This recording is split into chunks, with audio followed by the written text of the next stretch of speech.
right, everybody. Good morning to you once again. And of course, it is time for exploring Buddhist concepts. Of course, this is where we are joined by our host, Cassie Senghor.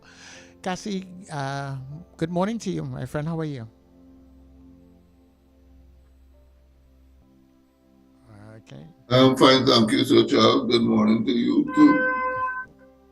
Well, I realize that you no longer ask me if I'm here and if I'm ready to go. Yeah, because I tell myself, I know yeah, you should be ready to go.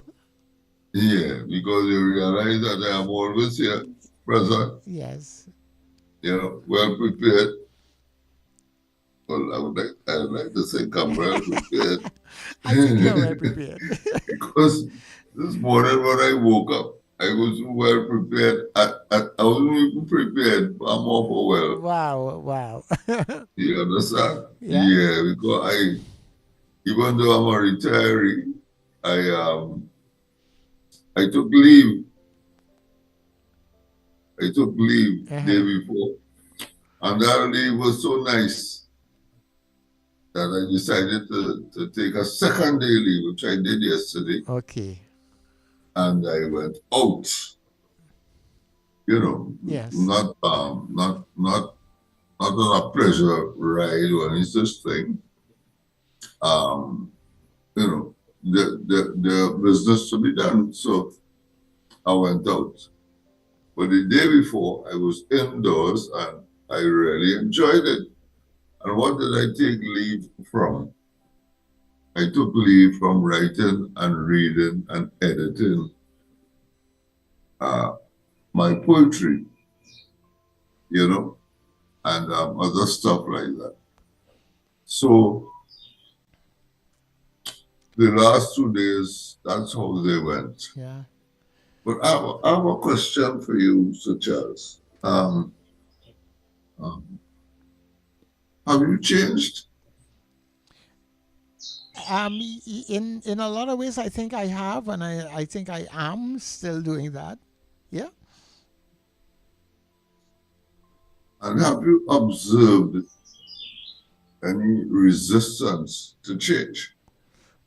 Um, in some areas, yes, there has been, especially in the past. Um, but with some of the things that is happening now, as I was talking to somebody the other day, and they said they just let life happen. you know, Meaning that same change that takes place. They let life happen because there are some things that you definitely have no control over it, and if you don't let it just happen, it can really frustrate you and put you in a place that where you are not good with yourself. Right. Because there's a saying, help me to change the things that I can, Right. and help me to understand the things that I cannot change, and help me to know the difference. Is that so? Yes, something like that. The serenity. Yeah. Yes, Yeah. something The something serenity. along those lines. So this morning I got up with that feeling of, oh boy, I was just like the weather in my area, very gloomy, very overcast, unprepared, although a lot of preparation takes place in my head, before write down a few notes that could guide me along the way in these 45 minutes here. A lot of it takes place in my head, but there wasn't even that. So I got up and I said, I was wondering, well, I said, boy, like I will have to wing it. But I think that will be cheating the listeners, and preparation is so very important, and I want to give up my best, especially when you put me in the category of the other presenters, and was so very good, and I am new as a presenter on radio, and with a topic that is not at all popular. So I have to come real good. And I have to understand also that uh, people will be listeners in particular who follow your program, let's say till 12 noon, have to undergo changes also, because from what they have been hearing since 6 a.m. to now, things have changed, and here I am with another topic again. So, yes, one of the things that helped me, because I did develop a bit of fear in the preparation of what I was going to prepare. It's what I thought it would take some time, some real deep research. I'll have to go here and there and do this and do that. And lo and behold, after meditation this morning, I meditated with a group of like minds, practitioners, who follow the path of Buddha, and we meditate from 6 a.m. to 7 a.m. And at the end of it, uh, one of the participants read a quotation, and that quotation was speaking directly to the theme that I had proposed. And also, when I looked at my WhatsApp feed, I received a text, a poster from a friend who always sends beautiful posters. I mean, she is to be commended for the type of poster that she sends. Not wishy-washy at all. And the poster that she sent said about change. It said that the nature of life is change, yet the nature of human beings is to resist change.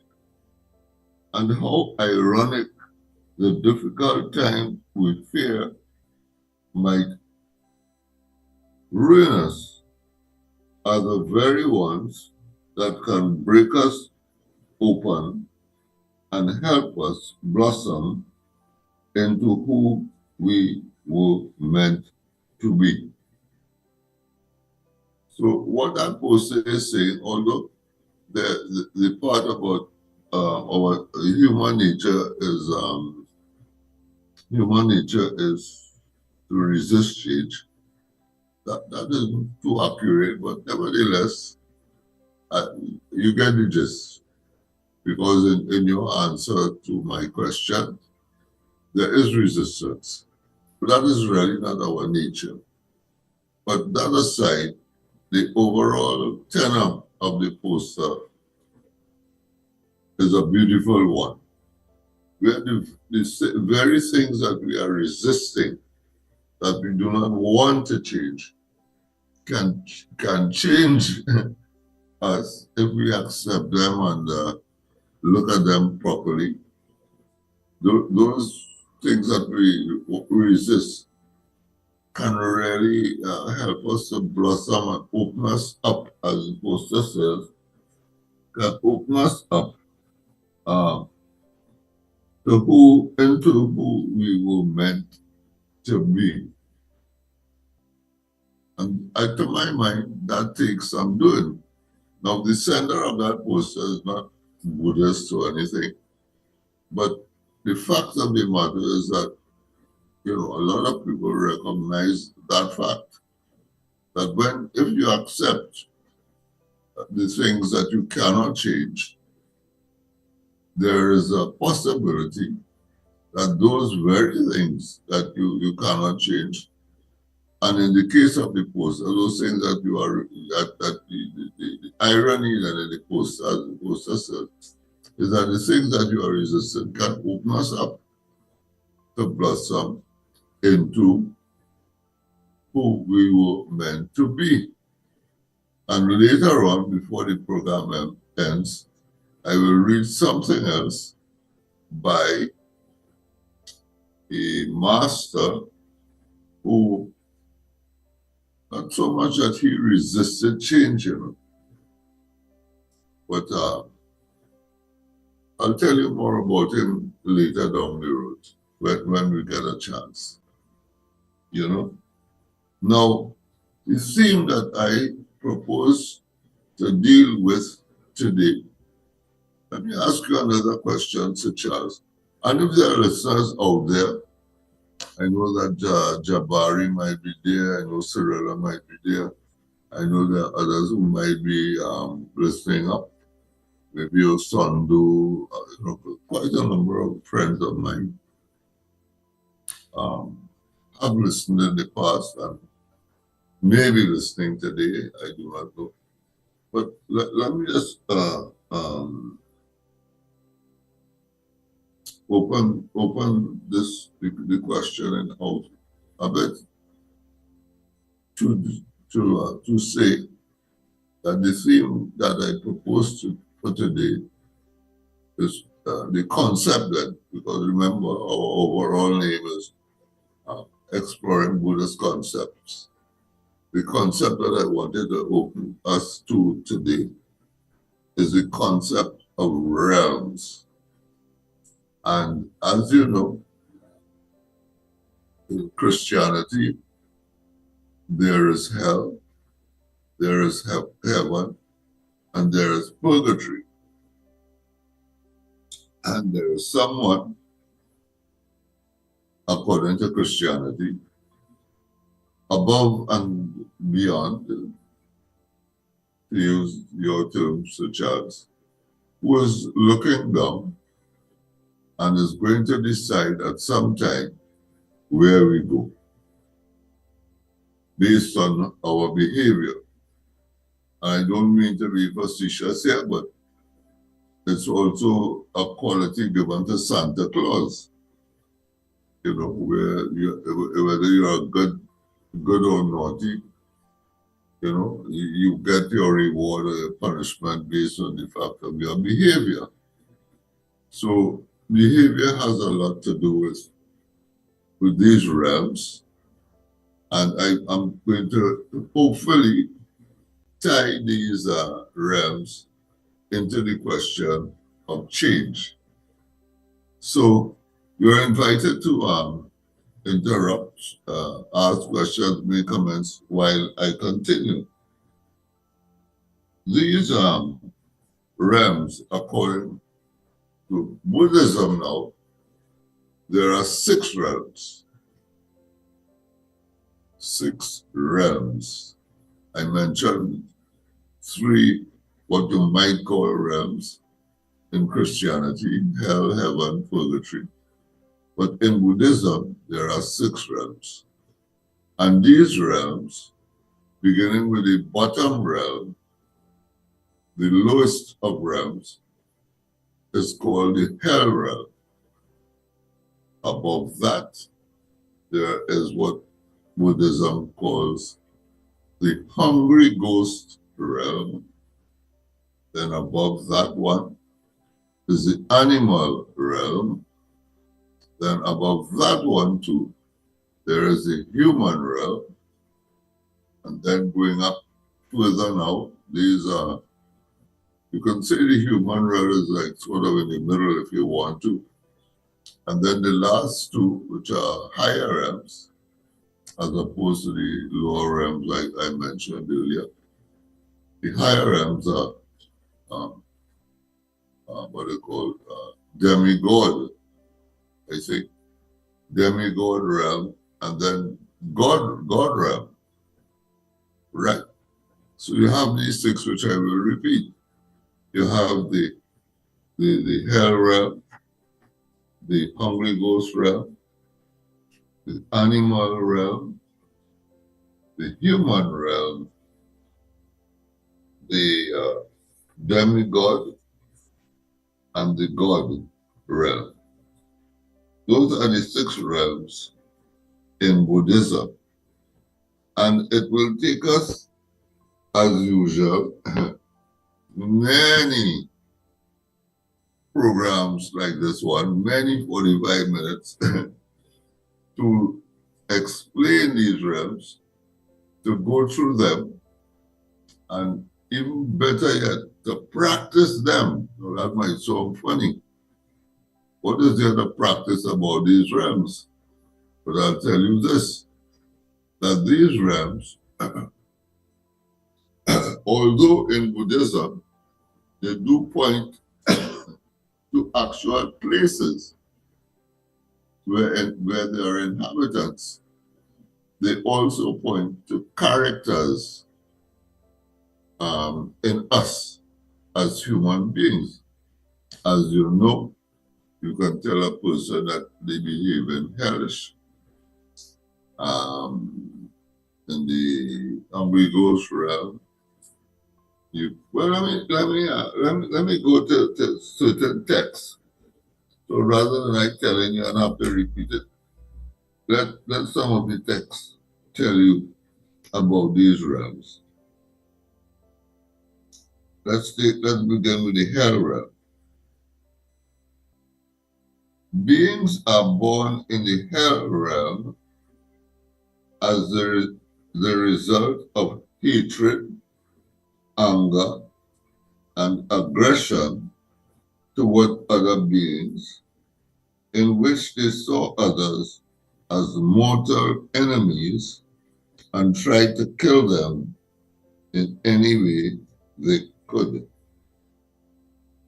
The text described the intense suffering that one undergoes as a resident. Hence the reason why I said that you consider there are places, and maybe I can repeat it one more time. Beings are born in the hell realm as the result of hatred, anger, and aggression.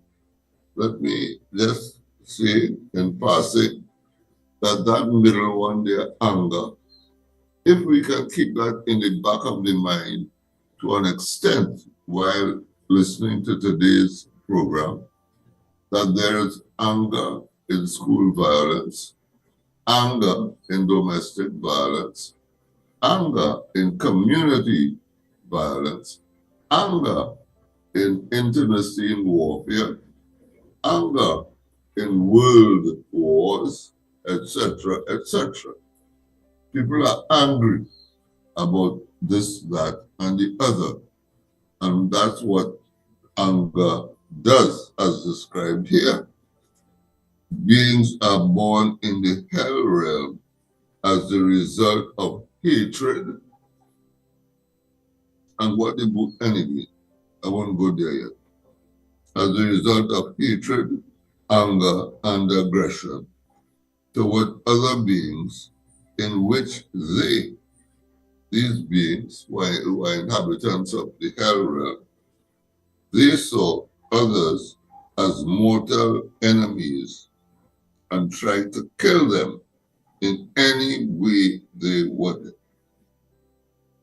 Even in school violence, that last video we saw and spoke so much about, maybe there was, I'm not sure, an attempt to kill the victim.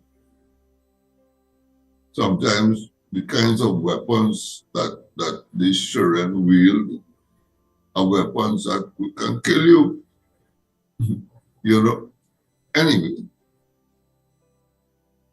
the text describes the intense suffering that one undergoes as a resident. So the fact of being hateful, angry, and aggressive sends one to such a realm. And the texts are talking about being reborn in this realm. As a matter of fact, being reborn in all six realms.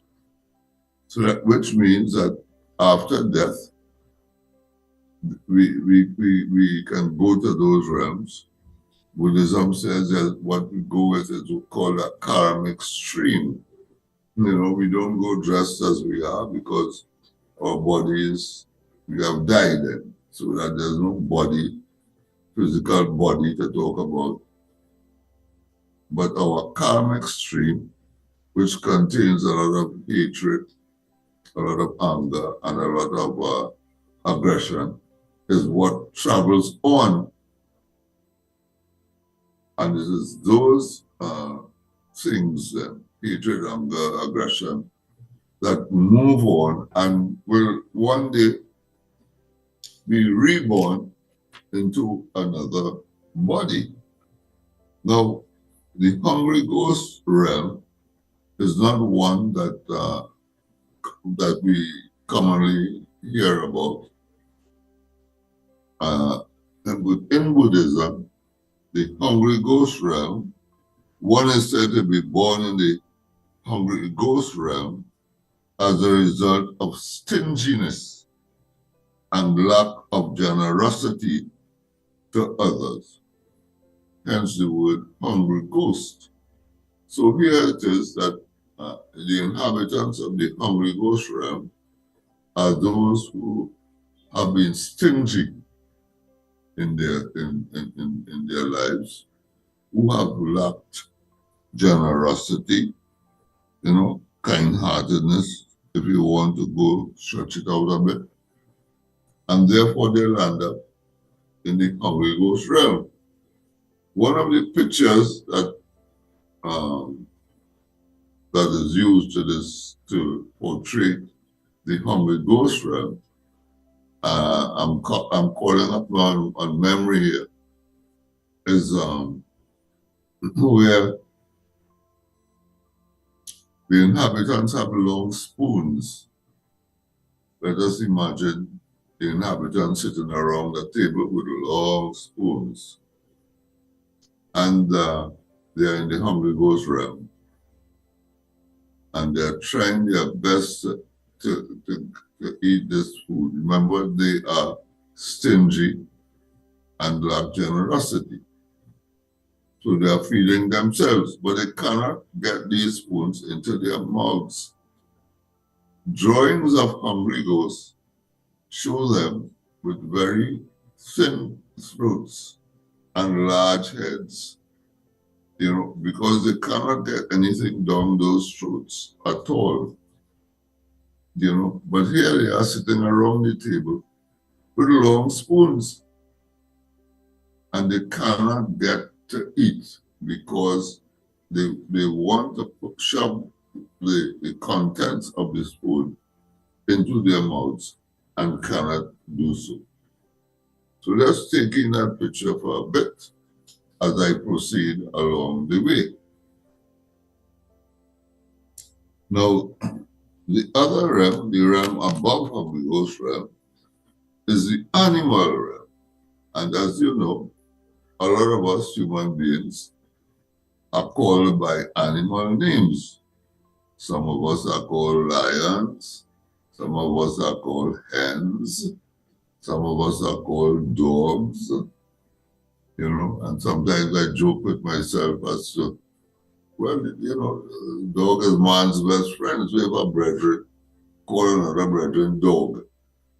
That's probably that he means. He means, hey, this is my best friend, I don't know. I mean, I wouldn't like anybody calling me dog anyway, but say what?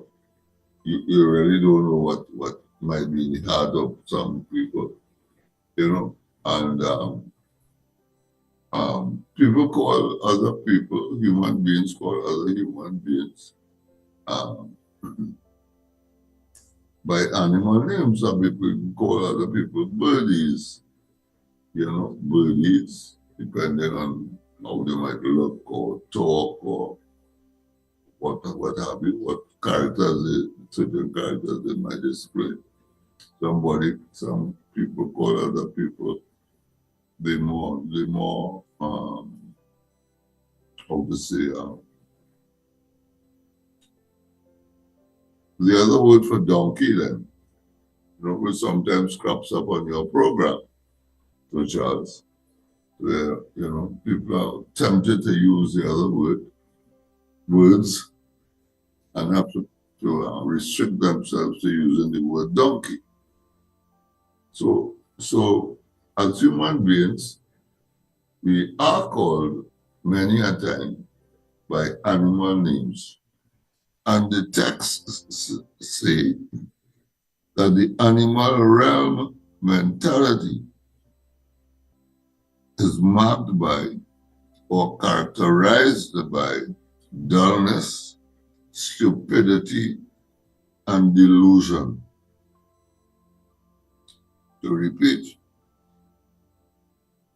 the animal realm mentality, know that word there, the mentality is marked by or characterized by dullness, stupidity, and delusion. You're following all of that, Sir Charles? Yes, I'm taking in all of it, Cassie. Thank you. Beautiful, well done. By dullness, stupidity, and delusion, animals are driven in their actions by a kind of blind instinct that lacks openness or flexibility. A human who exhibits an animal realm mentality deliberately, and I have that, I wrote down that this very morning, because I don't want to be leafing through literature. And what I've been reading comes from in the book entitled Indestructible Truth by Reginald Ray. So I write these things down. As a matter of fact, one of the things that changed my gloom is the fact that I bought, sometime last week, I bought 2 nice new copybooks, single line copybooks, in which I write down my preparatory notes and that kind of thing, and I kind of look forward to using them. So this morning, these are my first entries then into a brand new single line copybook, because I like to have these things set aside for future use and for the use to which I'm putting them now. A human who exhibits an animal realm mentality deliberately, and I have it underlined, so that's my emphasis, plays deaf and dumb, sticking to the habitual ways of doing things. The animal quality is one of purely looking ahead, looking directly ahead, ignoring what is to the left, right, behind, above, and below. The text goes on to say much more, but that's what is sufficient to stop there for now. Now, as I said, I underlined deliberately, and the animal quality is one of purely looking ahead, and the question of dumbness, stupidity, and illusion. I remember when I was in a school called the School of Practical Philosophy. This is where I first,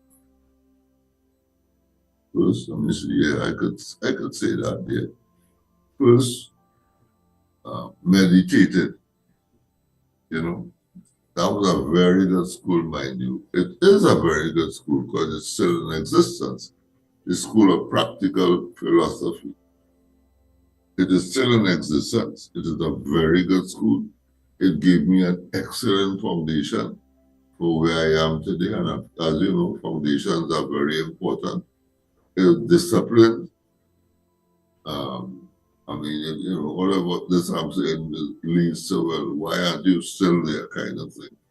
Nevertheless, so as to not stray, it is the kind of school then that if you attend it, you are sure to get a disciplined way of life in spite of your habitual bad tendencies otherwise or what have you, You're sure to get a nice discipline. So this is where I first began to meditate. And one of the things that I learned that was told us there by the head of the school, he was also an astute businessman in San Fernando. He no longer resides in this country. And he told us that one day he went into a store, and here was a woman in San Fernando who everybody knew because she walked about the place, casual, kind of vagranty. I think that is even before the time we began to use the term vagrant and all of that. But anyway, and there she was pretending to be dumb. And he asked her, he said, well, why are you pretending to be dumb? And her response was, how you know that? She spoke and asked him, how you know that? Well, the story goes on, but there's no need for me to go any further into this story because what I am highlighting here is what the text is saying here. That in the animal realm, people pretend. Lots of the inhabitants there pretend to be dull, to be dumb, to be stupid, to be illiterate. And because of this pretense practice over time, they themselves might begin to actually feel that they are dumb and therefore convince others that they are dumb. Somehow, our teacher, he was the main teacher of the School of Practical Philosophy, somehow he was able to discern that this lady wasn't dumb at all and asked her about it, and she answered. She wasn't dumb. She asked him how he know that. So I think that illustrates what the text here is saying about the animal realm. And then we have the other realms. Well, I only took notes up to there.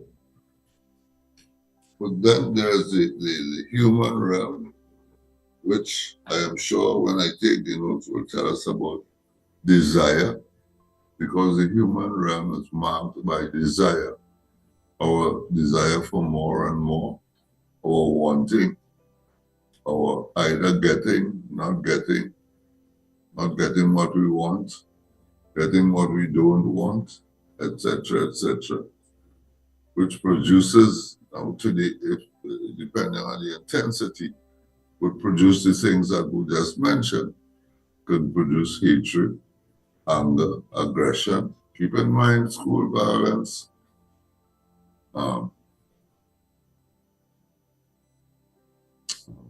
domestic violence, community violence, internecine warfare, world wars, etc., etc. Different grades and of violence, so to speak, all caused by this one little thing, if you want to look at it, one little seed, if you want to call it that, called anger. Right? It's 11:40, and if anybody wants to call in or make a comment or ask a question, I think they should do so now. But So let me just proceed nevertheless. So anger uh, causes so much suffering in this world here. And if we are to look at uh, what was described here this morning in terms of those realms, then the issue is how do we, what are the antidotes, plural, to anger? What are the things, or put another way then, what is the opposite of anger? Loving kindness, compassion. We speak of these things all the time. Joy, equanimity, generosity, because anger could make us withhold things too and become stingy.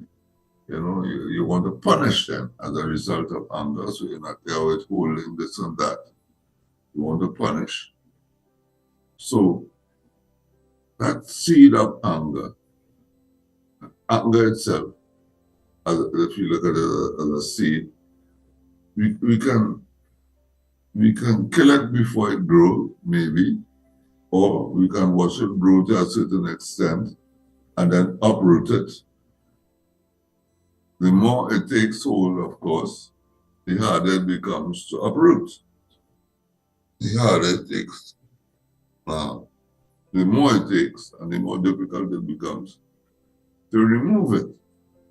So if we notice it now happening in secondary schools, do not be surprised when we see it in primary schools.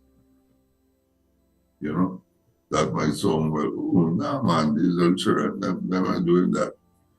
But I am saying, do not be surprised, because there was one time when the children who are conducting themselves in these angry ways today, what we used to call something not even near that, we used to call it teenage delinquency.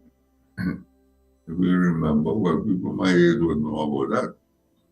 There was teenage delinquency, which has now mushroomed into teenage violence, and people are making suggestions like lock them up, these teenagers, and other suggestions.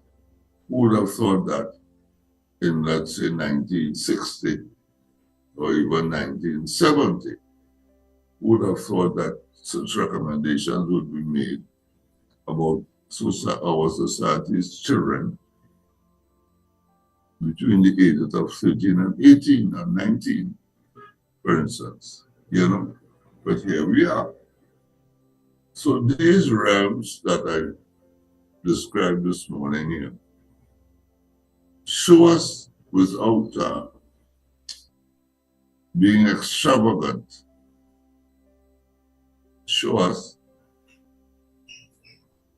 where we can be when we practice certain qualities, when we allow certain tendencies to override and to become entrenched in our lives. So Charles, do you have any questions about that? Do you have anything that you'd like to add to that? Seeing as how you are very often motivated to motivate us to deal with these matters. Cassie, actually, right now, I actually don't know. Okay. All right.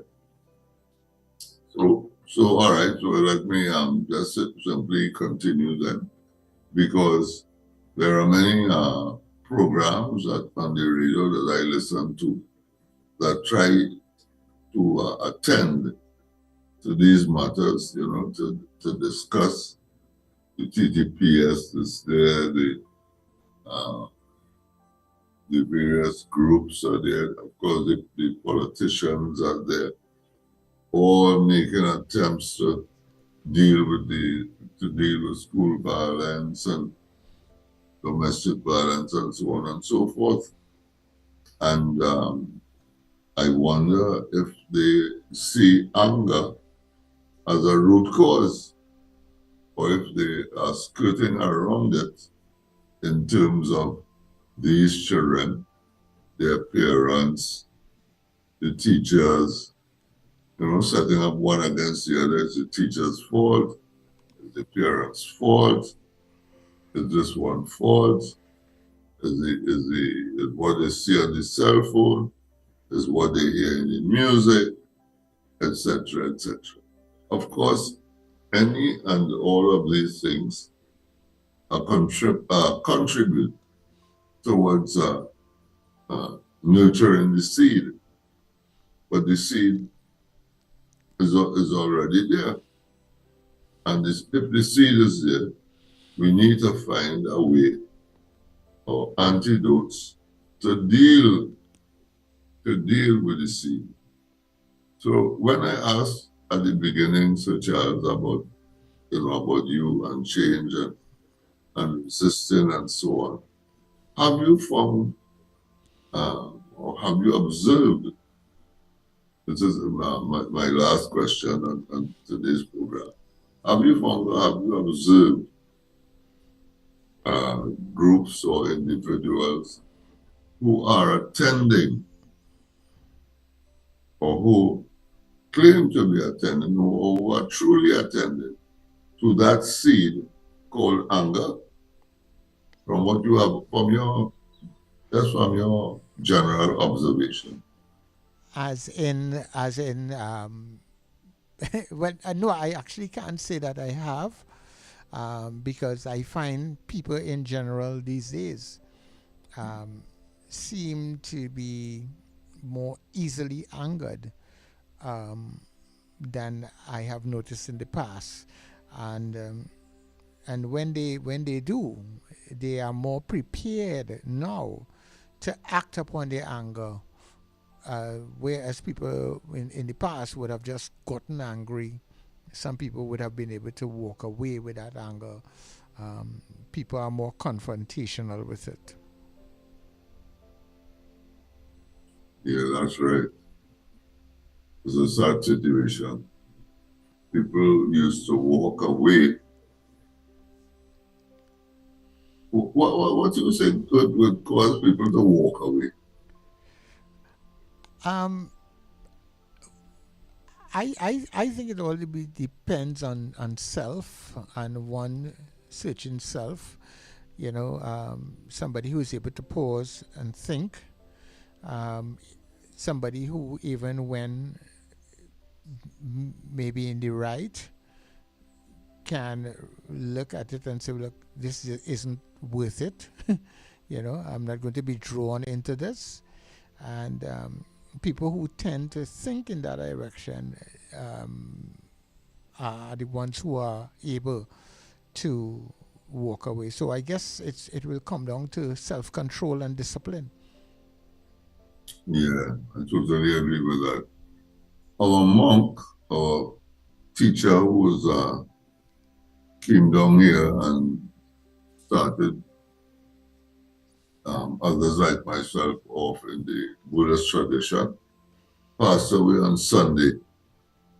And one of he's English. He died in Sheffield. I think that's his hometown on Sunday night. And one of the things that he was a very brave and very courageous, a lovely man. And one of the things that I really liked about him is that he integrated himself into our society. He wasn't aloof in any, how do you put it, form or fashion. He was never aloof then to say, well, I'm a monk and, I'm walking with his nose in the air sort of thing. He was always, to my mind, because I was kind of pretty close to him, he was always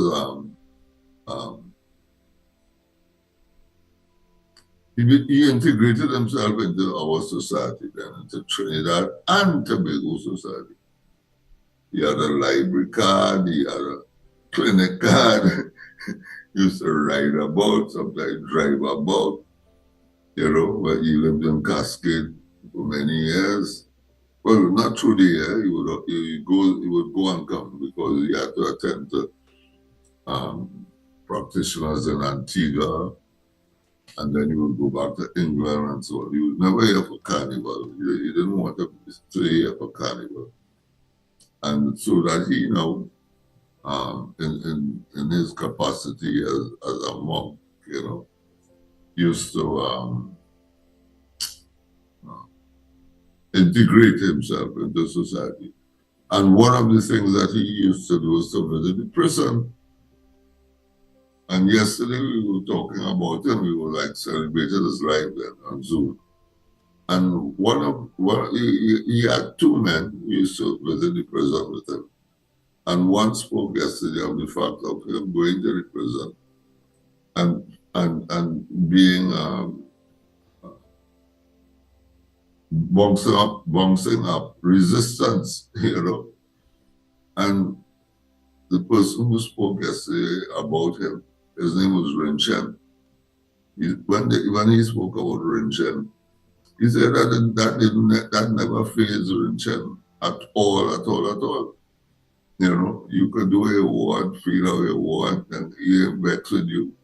He knew what he come to do. And he said he would always get through. If you had to wait, whatever you had to do, he would wait because his mission was to speak to prisoners. And as you know, Sir Charles, a lot of these prisoners are in there for this very reason that we were just talking about, because they became angry about something, committed some act that caused them to be in prison. You see? And with that kind of mentality that he had, and then he had to bounce up the mentality. Well, I'm using the word bounce up, but he had to, his mission then, he had to attend to the mentality of these angry individuals, some of whom might have been there serving a long sentence, some might have been relatively new.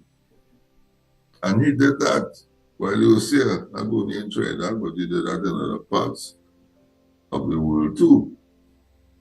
I say all of this to highlight the fact that there is a way through which, because good reports have come out, not just because he is a monk, but if you look, for instance, at To Serve with Love, where Sidney Poitier, as the main actor in that film, showed us that his mentality was able to quell the hoodlums of that made up his classroom, and hence the song that came out of it, To Serve with Love. So there are examples of people like that who do that sort of thing. And even though we might have social service workers, community policemen and women, etc., there seems still to be a mushrooming of violence around us. I will end there for today, Sir Charles, and thank you and all the listeners for listening in, and keep on keeping on.